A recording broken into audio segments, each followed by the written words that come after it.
All right. Hi, everyone. Welcome to day two of the fifth annual Women Teach Trading and Investing 2024 conference.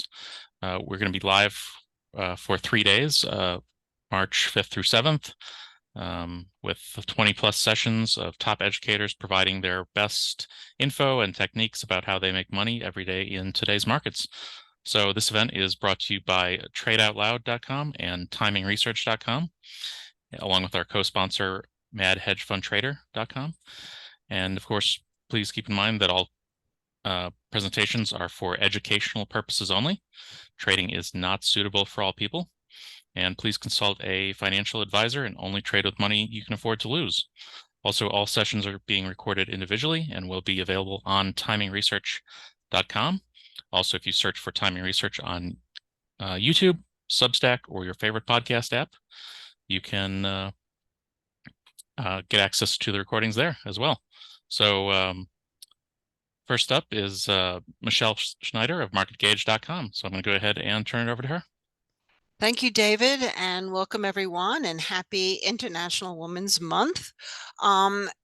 Really, I'm going to do something very different. Those of you who know me, I've been in the business for a very, very long time. Know that I usually do a lot of talk about discretionary trading and strategies to help you become a better discretionary trader. And in the last few years, what Market Gauge has been doing has been working on algorithmic models. And we're going to talk a lot about that and how, as a discretionary trader, you can actually take a lot from that, the pearls of the actual quant trading model, because essentially what it does is sometimes completely the antithesis of what many discretionary traders like to do, which is catch momentum and lead. And I'm going to show you how outperformers tend to outperform. And also really stick around, because we are offering to you today something we have never offered before, totally for free. And we will talk about that at the very end. So let's get started.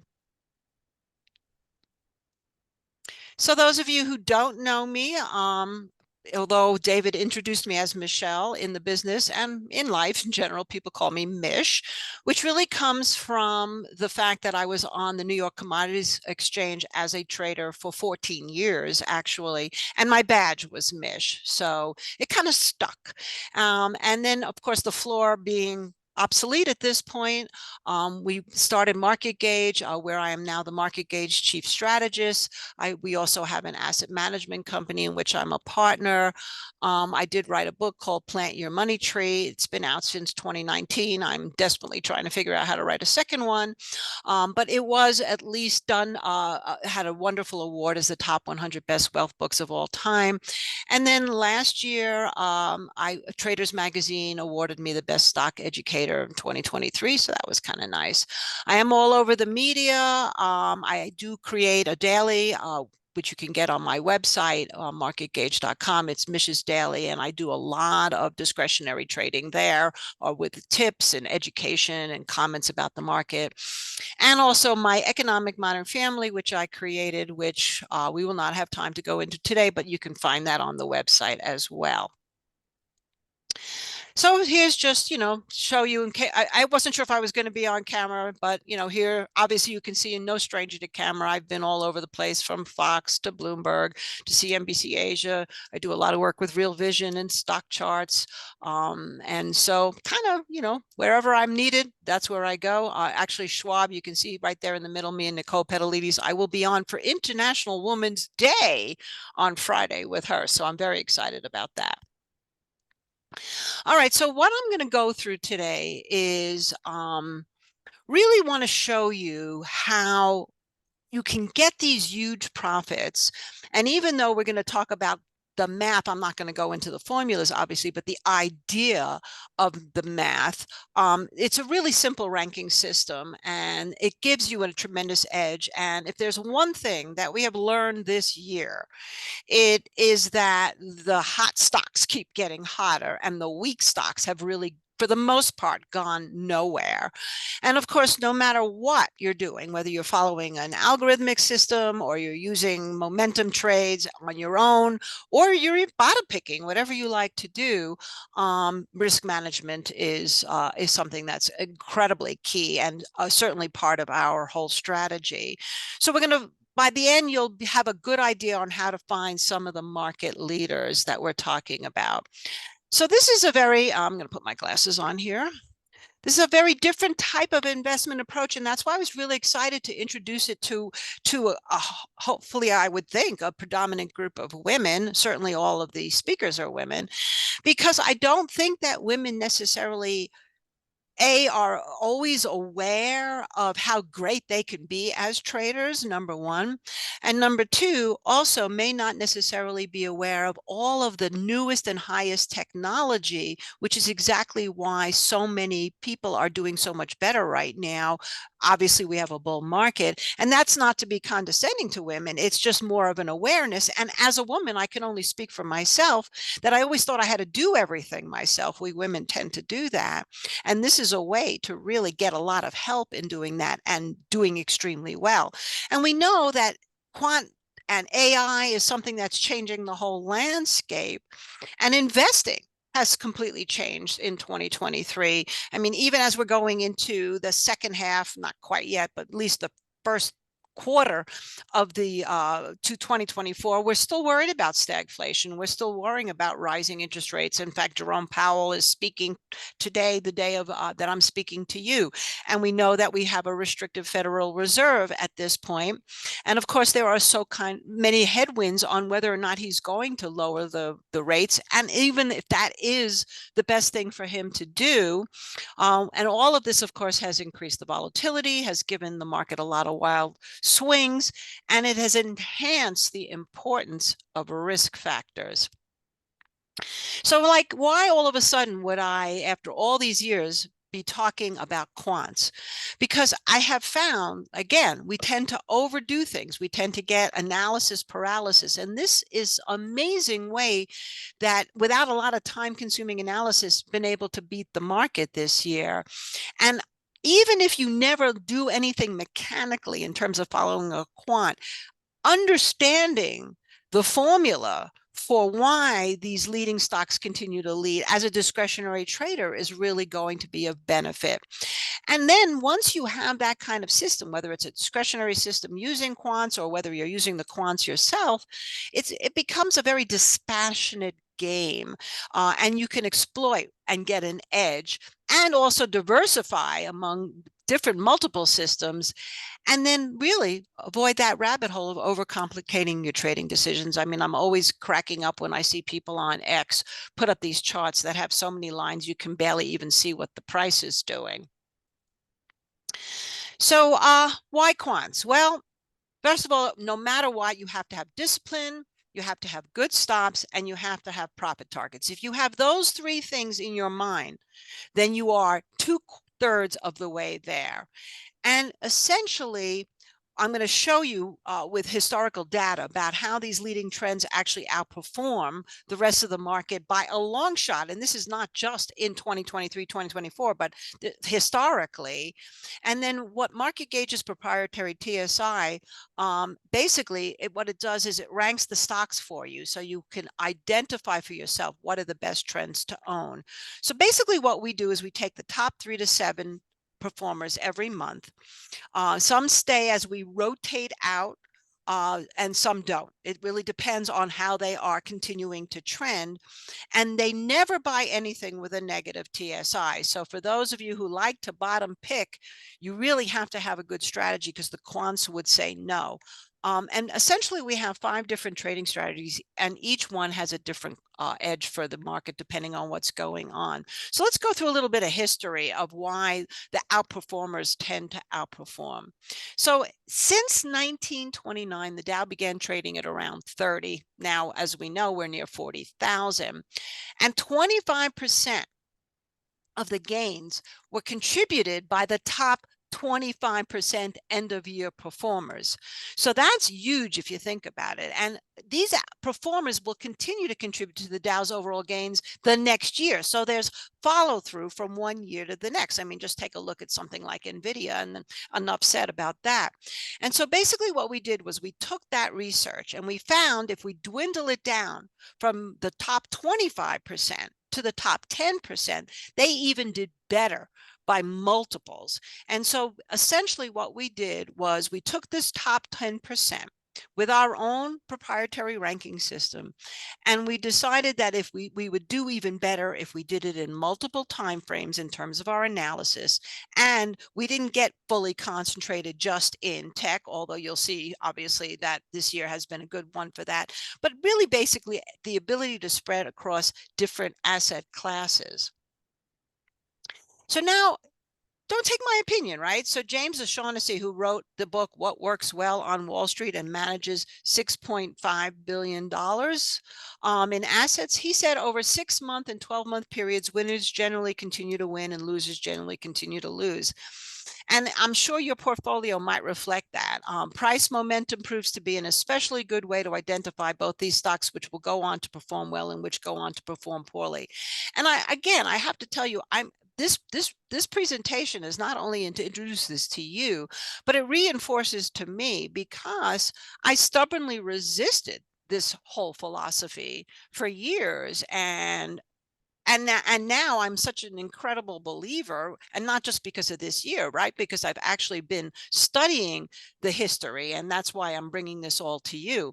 So here's another company. This is AQR Capital Management. They're global investment. They manage 175 billion in assets, and they wrote a white paper called The Case for Momentum Investing. It was published in 2009. And again, they say the evidence shows that assets that have performed well over the last 12 months tend to do better over the next 3 to 12 months than assets that perform poorly over the same period. And so there you go. I mean, it's not just us saying it. This is really has a lot of history, number one, and a lot of validity, basically from two great sources that have just verified that. So AQR Capital Management, they looked back to 1927.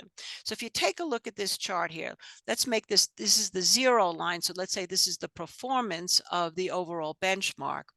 And if we go back in time, the weakest quintile averaged only 5% returns, and the weakest stocks always dramatically underperform the market. Whereas you can see that the stronger stocks continue to do well as the market did well. And when we get to the strongest quintile, it averaged return about 18% and always outperformed the market as well. So this is really an amazing type of situation once you start wrapping your head around it. So the edge is really for us that the momentum works, even with very little help from a system. So that's kind of what you have to put into your head today. So this is all based on relative strength investing.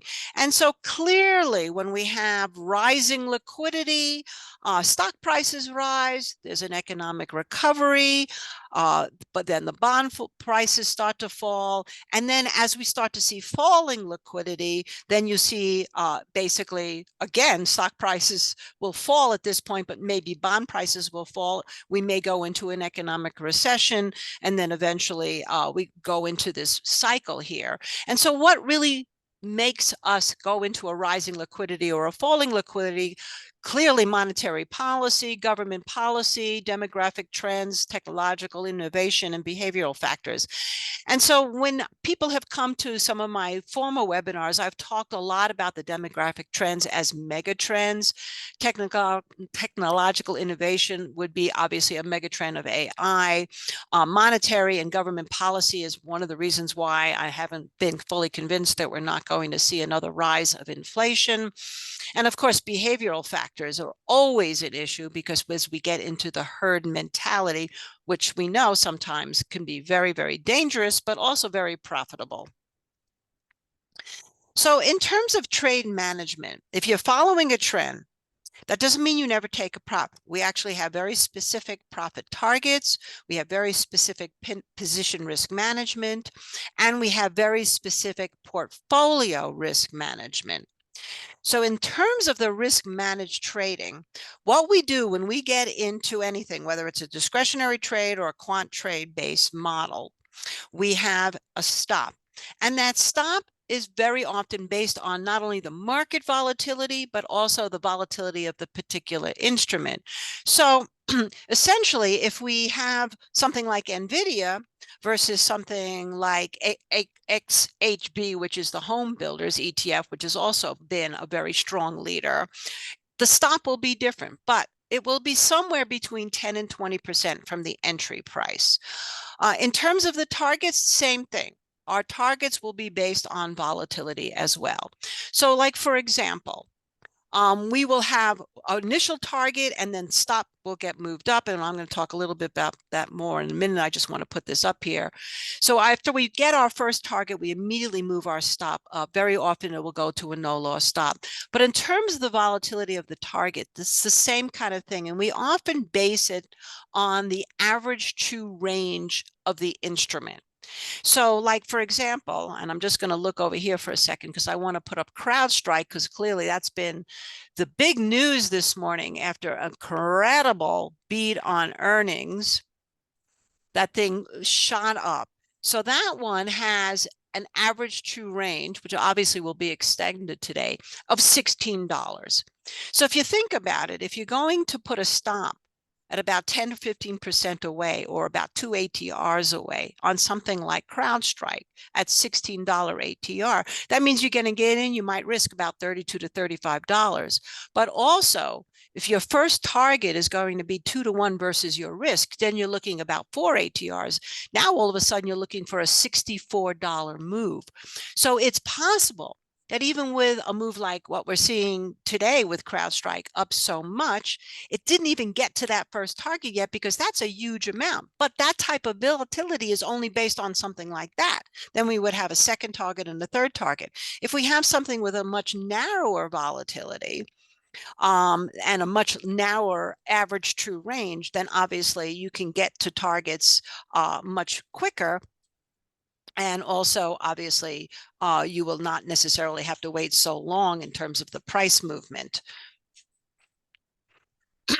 So then once we have a couple of targets in there, what we do is we will put a trailing stop. I use trailing stops all the time. And again, that is so much based on the volatility of the instrument that I'm in. I have been from a discretionary standpoint in Coinbase for a very long time now. And at this point, with it trading at around $220, I have a trailing stop. But my trailing stop is not like at 215 because I would be blipped out on these volatile moves. Instead, I have it wide enough now where I'm going to lock in a tremendous amount of profit, and I've already taken a lot of targets, but yet I give it enough room for the volatility to happen so I don't get blipped out. And now I find myself with no position, worrying about paying up. And then, of course, if new leaders emerge, going back to the quants, then we will rotate out of an instrument and go into the new leaders. What we try to do is we try to limit sector over concentration. And there are some people who think that you should only be concentrated in one sector, but we have found that limiting it to one sector is very dangerous because if you get any kind of watershed event that brings the market in much lower, you've now been overexposed into one sector, and that could really cost you a lot of money.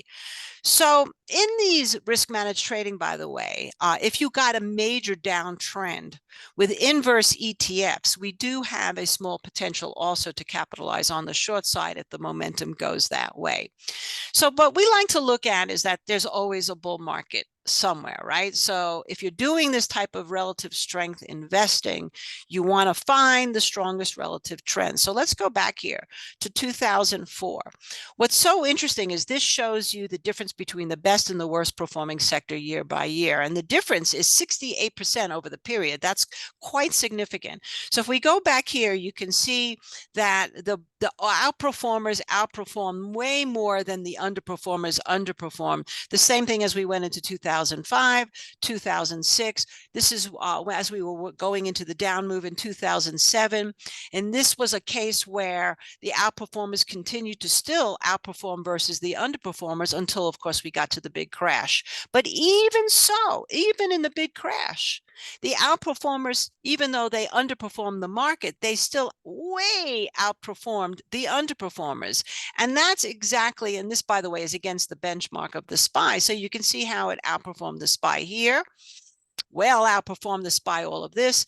And then, of course, we all came back here in 2009 and so forth and so on. So the point is that you stick to that plan of the best performing sectors.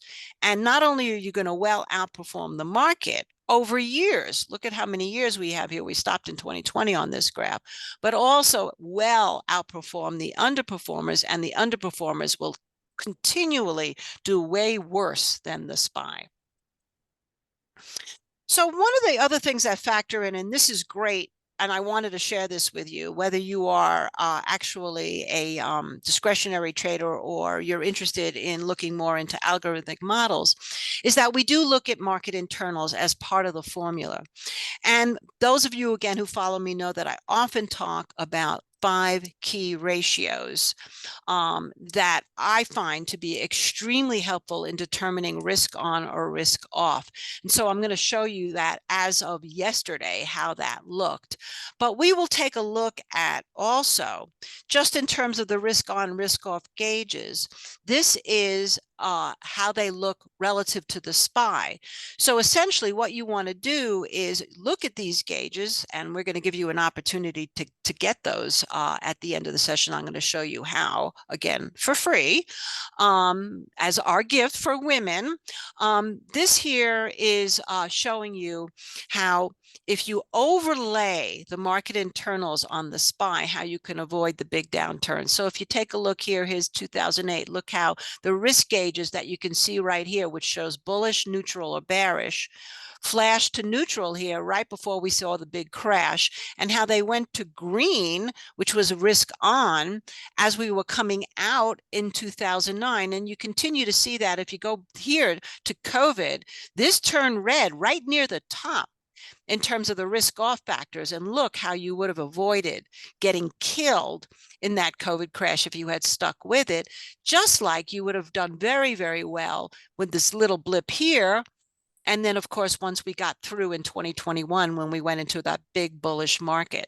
So that's how these risk gauges work. So I want to take a moment here to show you my favorite 5 ratios. I post this on Twitter, X, a lot.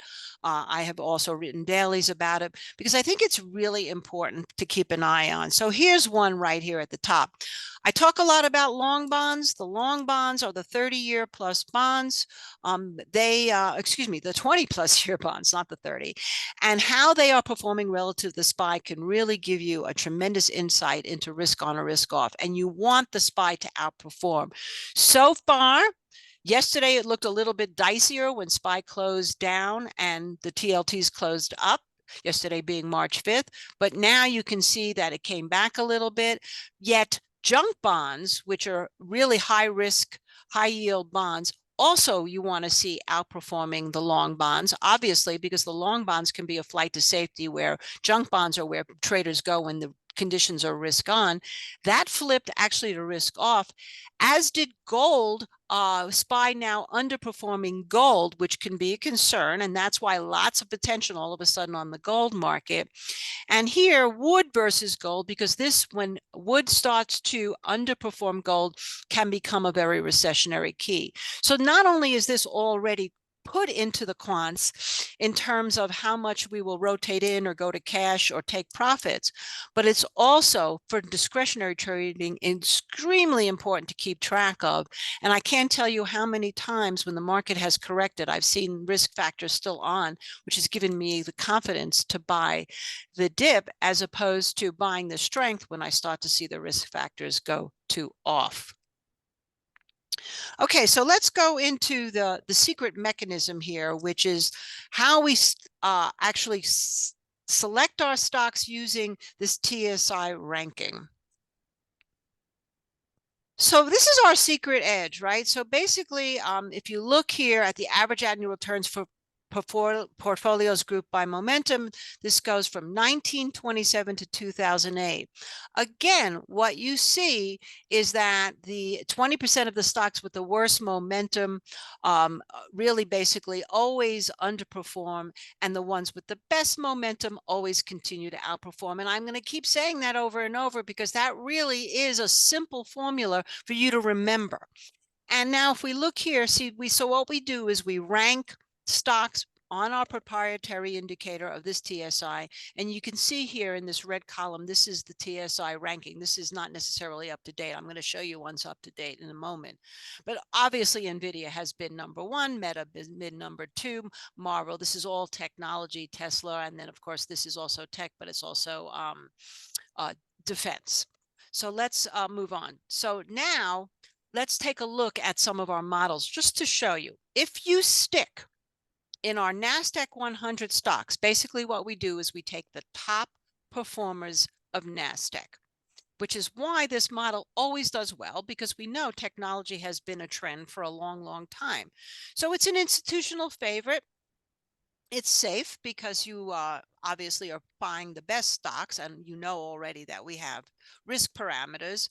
You get the great trends, you get the industry leaders, you get the proven companies, and you can see that since 2008, the SPY has returned 368%, the Qs themselves 904%, but the 5 best performing stocks that might rotate each month have performed 2,166%. So that in alone should make you a believer. Another one that we follow is large caps. So these are the S&P 500, the best gainers in the S&P 500. In this case, we add an additional momentum filter to it. But this is really the gold standard, another institutional favorite. And again, obviously great trends, industry leaders, proven companies. And just to show you, based on the 60-40 formula that so many institutional traders have used and financial planners, they have done 43% since 2017 now, just in the last 7 years, versus the SPY at 119%, and now our large cap leaders at 203%. So over and over and over, finding the winners turns out to be the best formula. One of our newer formulas have been looking at small to mid cap earnings growth. So essentially, it's not just buying small caps, best performers. We've added a filter of those that actually have good earnings and good balance sheets. So we're not going to buy, or it's not even going to become a factor in our TSI if it's a small to mid cap stock that doesn't have good earnings. That's just not going to make it into the TSI. So these are the most dynamic companies that are not as high capitalized, obviously, as the large growth stocks or the NASDAQ top stocks. And some of these companies are really relatively undiscovered. And you'll see when I show you a chart of those. And they can very well be the new industry leaders with a lot of fast growth. So again, compared to the IWM since 2017, 43% growth there, 117% growth versus that in the SPY, in the Qs 253, and the small cap all stars with the earnings filter in it, 713% higher.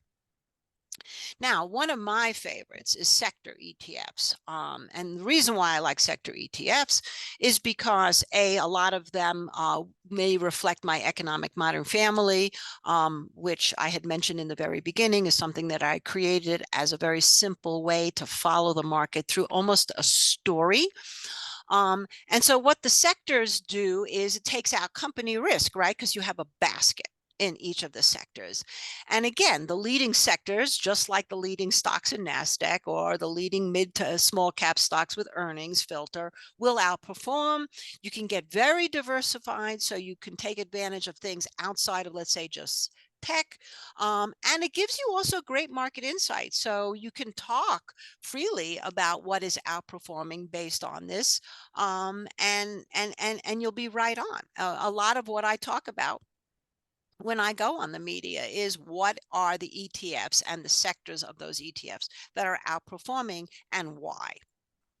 Now, the other newer model that we've had in the last couple of years, believe it or not, has been cryptocurrency. And what's so interesting about cryptocurrency is that well, one, we will give you an opportunity to get exposure to it, also very risk managed, but it has done phenomenally well. And we only have two positions in it at any given time, and only large cap only. So you can see that the crypto pulse quant was up 1,678% versus the Bitcoin in 2017. And you could see that we had a downturn here a couple of times, as Bitcoin will. If we look at 2022, the quant model was only down 21%, while Bitcoin was down 64%. That's because of our risk factors. And then as we got into last year, you can see that the Bitcoin in this case outperformed, but we caught it. And now this year has been even better. So essentially, to kind of start summing up a little bit so you can get the takeaways and we can get into some of the actual tables that I'm showing you of all these models. We call this SMART, right? So it's strategic because we have a certain criteria and how we select things. We're very strict about it. We call it M, managed, because it's very pinpointed in terms of the targets and the risk management.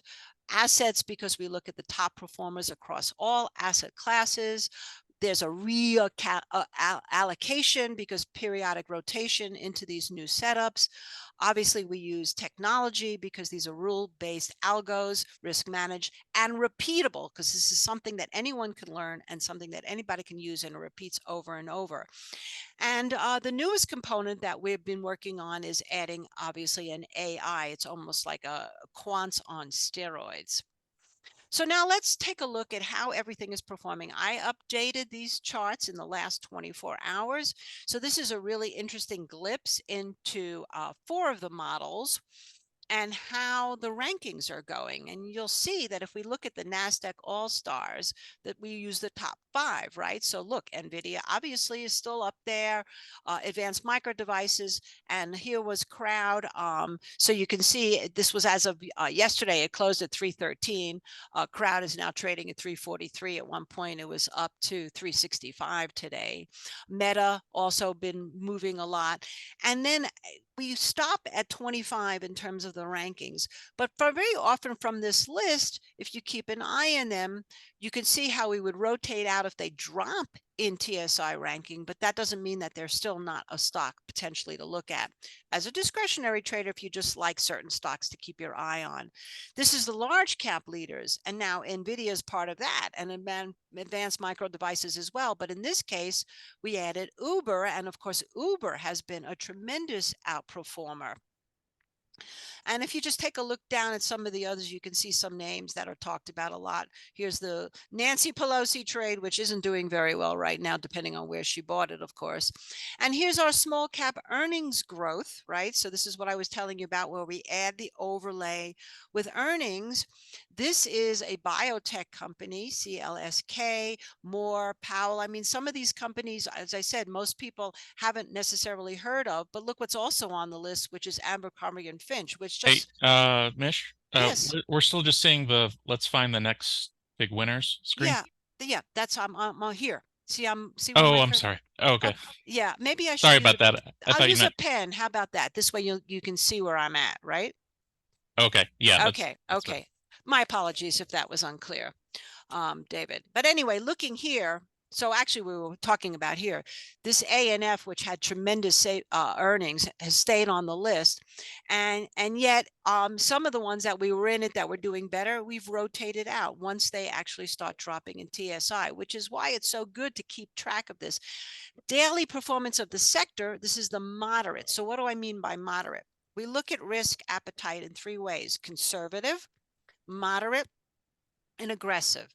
And as we're looking at conservative ones, we won't use any leveraged ETFs. Moderate might use a couple of leveraged ETFs, but not very much of them. And of course, aggressive uses a lot of leveraged ETFs. What do I mean by a leveraged ETF? If you're looking at, in this case, semiconductors, USD is a leveraged ETF of semiconductors. It's a 2-time leverage. So it's a lot more volatile and a lot faster, but it follows all of the same criteria, everything that we've been talking about. So this is showing you on the moderate how XRT doesn't have a leveraged one. It's just XRT. But what excites me about this is XRT is part of my modern family. IYT, part of my modern family. Obviously, SMH, part of my modern family. And number 8 ranking has been IBB, also part of my modern family. So, and also you can start to see now what's starting to move up a little bit is solar energy, gold miners, energy itself, and TLTs, which I wrote an article about recently as well, which may or may not be good news for the overall market. So with this whole idea, it's really basically taken away the need to do a lot of consuming chart analysis. If you see my charts, and I constantly post them in the daily, they're very clean. They're very, very clean. I have price, I have a few moving averages, I have some of our overlays, which would be calendar ranges, which is another component to this 6-month calendar range, which is a talk for another time. I use momentum indicators through real motion, and I use the benchmark of the SPY and how things are doing. Are they outperforming or underperforming the SPY, which of course goes back to big view. And so, you know, to sit there and try to predict the market, you don't have to do that anymore. You don't have to hope your strategy works. You don't have to randomly decide how many shares to buy. We actually have a formula that tells you exactly how much to buy versus the percentage of your portfolio. And it's really says goodbye to complicated and options analysis too, because we have an options component in there as well. So to kind of sum up before we get into the offer here, and why I'm so excited about it, and then I'm happy to take some questions, is money managers right now are very interested in using quants and algos for an obvious reason. They finally figured out what we saw has been figured out by AQK. Now I'm forgetting the symbols of the ones I showed you before that white papered, which is following the momentum works. It's formulaic and it's rules based, so it's nothing that is random. Everything has been spelled out, researched, back tested, etc. Non-emotional.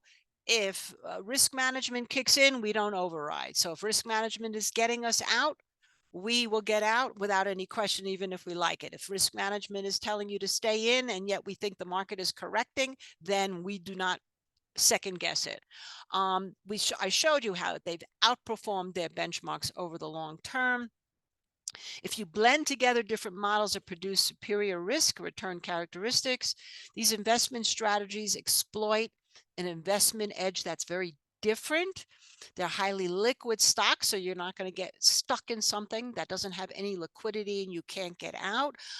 Funds use these, so you don't have any issue. Oh my God, we're getting stopped out, and now the stock is going to dive because it doesn't have enough liquidity.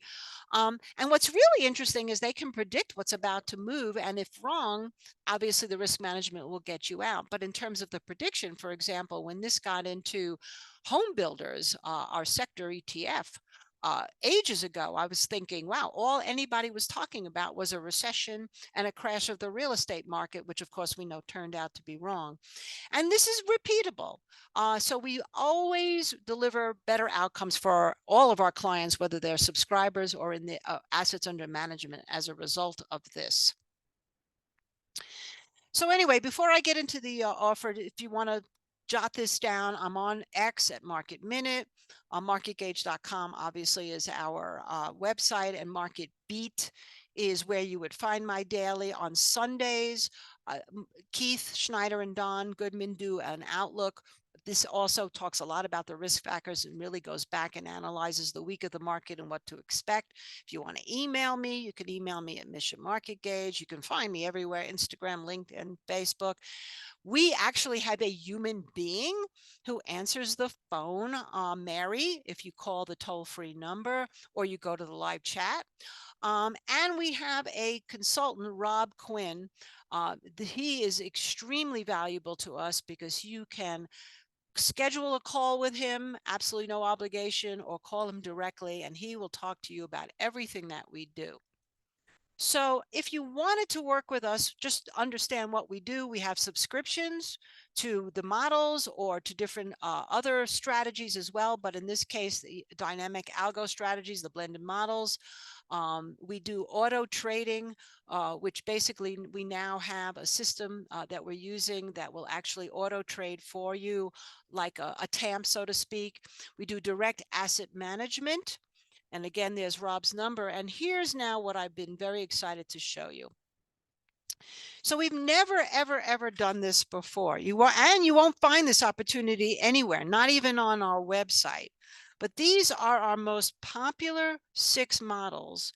And between them, they will cover everything you might need from individual stocks, sectors and global asset classes with ETFs, the market's trend with the SPY and options, if you like, the crypto markets with systems that trade the coins, the crypto-related stocks in the Bitcoin ETF. We think it's best for you to work up to being diversified in 2 or more of these, but everyone has their own preferences. And every model has an introductory 1-year price and special discounts for locking in a VIP discount on lifetime memberships.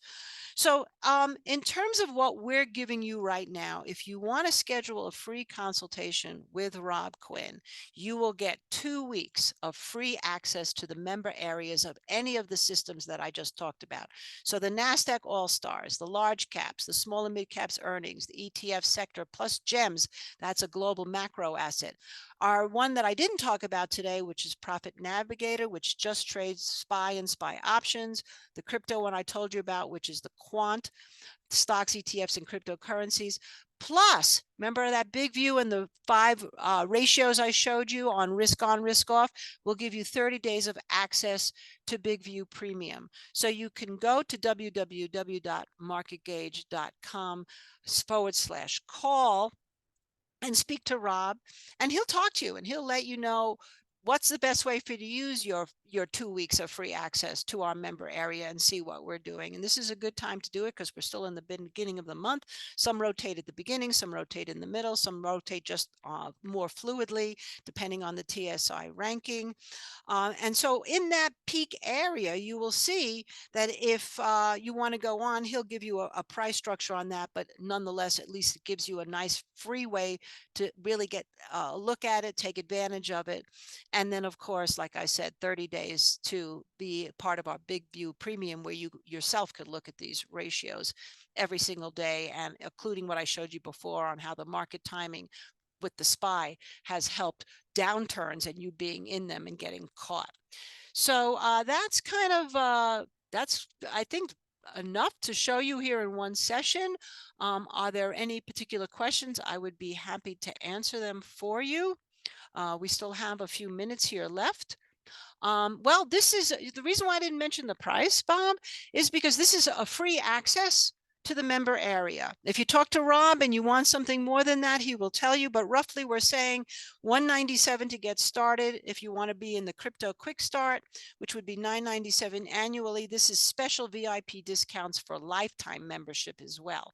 So I didn't want to spend too much time on price. If you call Rob, and schedule a call or use the number that I showed you before, then he can really talk to you about all of that. But this here is really meant to be a way for you to see us for free without any financial obligation whatsoever. Any other questions?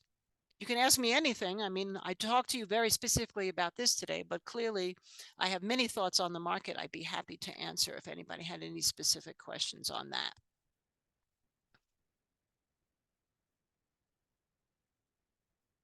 Okay, well, that's good. I always wonder if there are no questions because people were satisfied with what they heard. So overwhelmed, they're trying to completely digest it all. Oh, okay, well, here's one.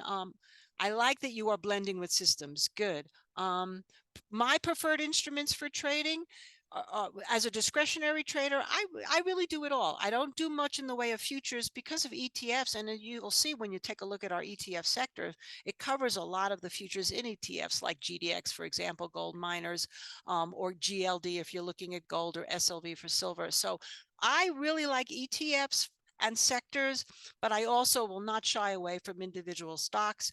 And by the way, I have done extremely well in the last 6 months following our crypto models, not only for my own personal wallet, obviously, but obviously looking at what the fund is doing as well.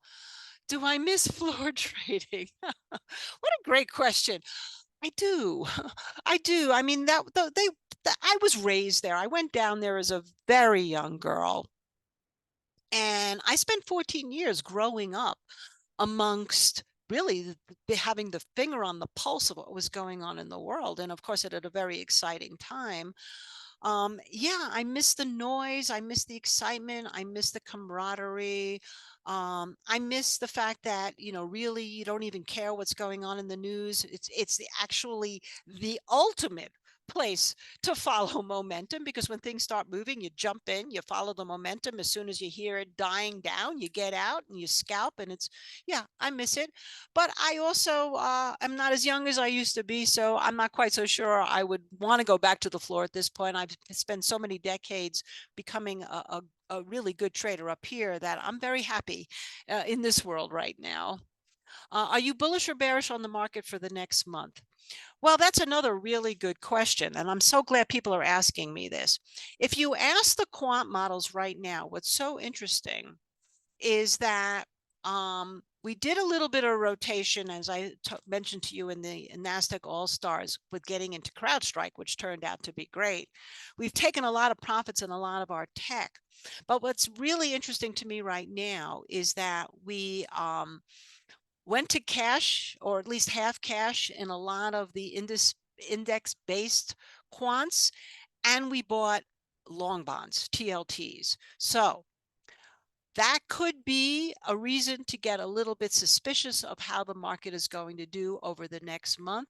So the way I would answer that right now is, if we cannot continue to see good rotation into the Russells, the retail, the transportation, in particular, those three, and the TLTs start to catch a bid here, I would think we're going risk off, and we could see a pretty decent correction, something we haven't had. In the longer term, though, I think that we have to keep an eye on inflation. I'm really still very concerned about it.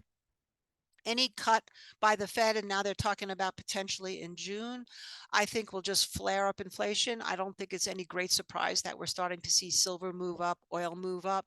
That could certainly put a little bit of a kibosh on certainly the indices and a lot of the stocks.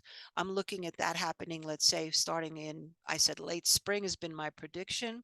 But longer term, in 2025, 2026, I think there's some real reasons to think that we might see major growth in the US economy, and that would come from a couple of areas, not the least of which would be reshoring, which is something we're starting to do more and more of.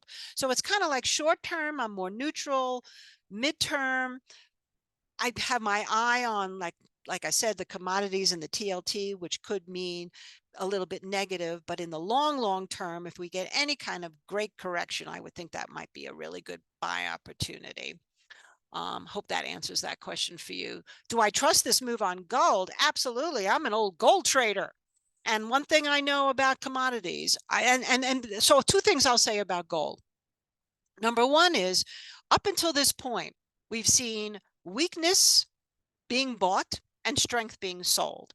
And I said two things. If strength starts being bought, then we were going parabolic. And two is, if we got through 2100, could be a good reason to think parabolic. So there you go. Right now, we should hold that 2080, 2100 level.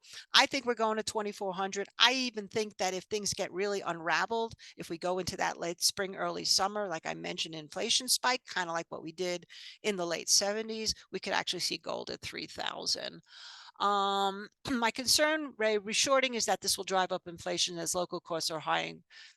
My concern, Ray, reshoring, I read that wrong, is that this will drive up inflation as local costs are higher than. Yes, it could have that initial, yes, definitely. I mean, the whole economic growth, any real growth, our growth has really been stemmed from very little in terms of real growth. We're starting to put things in place infrastructure wise, which of course has been inflationary because of government spending.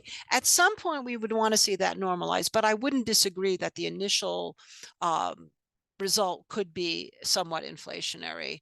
Okay. All right. What pit was I in? Wow, so people are interested in the floor. I started out in coffee, sugar, cocoa. I worked for Conti Commodities, and I was a broker there, probably one of two women in that pit, which was kind of fun. And then Conti Commodities went belly up because of the Hunt brothers and the silver debacle. I lost my job. So I went over to Comex, and there I did not become a broker, but I worked for a couple of brokers. I did charting and stuff. And so that was a lot of fun. And then eventually became a broker in NYMEX, where I spent most of my time trading crude oil.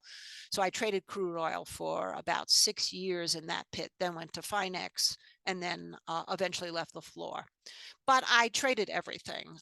This was just really more my experience in terms of floor trading, and everything I've learned about trading, really, I learned from those days because it was just an amazing experience all around.